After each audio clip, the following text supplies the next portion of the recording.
మంచిది.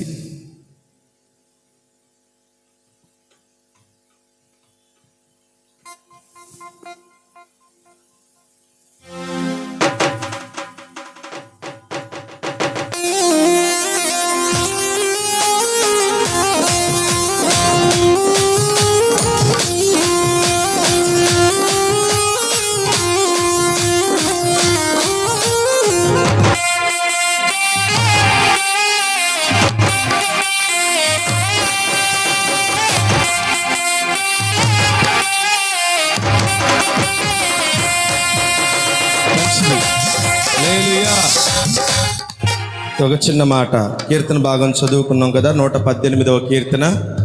ఆ కీర్తనలో 2వ అనుకరించినటువంటి చరణం, ఆయన కృప నిరంతరముండునని మాట మనం విన్నాం కదా.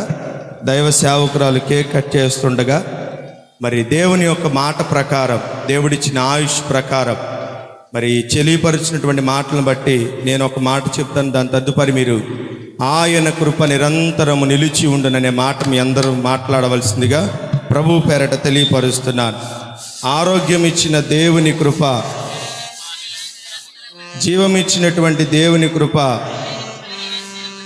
క్షేమమిచ్చినటువంటి దేవుని కృప, ఆరోగ్యం ఇచ్చినటువంటి దేవుని కృప, ఆయుష్ ఇచ్చినటువంటి దేవుని కృప, సమృద్ధినిచ్చినటువంటి దేవుని కృప, క్షేమస్థితినిచ్చినటువంటి దేవుని కృప, నెమ్మదినిచ్చినటువంటి దేవుని కృప, ఆరోగ్యం ఇచ్చినటువంటి దేవుని కృప, దేవుని కృప నిరంతరము నిలిచి ఉండునుగాక. తన సేవకురాలను బలమైనటువంటి ఆత్మచేత నింపి అనేక చోట్ల తనకు సాక్షిగా వాడుకున్నట్లుగా ఇది మొదలుకుని తన కృప ఎల్లవేళలా తన జీవితాంతము వరకు ఒక సంరక్షకుని వలె కాచి కాపాడి భద్రపరిచి అన్ని వేళలా నడిపించి సమృద్ధినిచ్చి కాపాడునుగాక. ఆమేన్, ఆమేన్.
దేవునికి స్తోత్రం.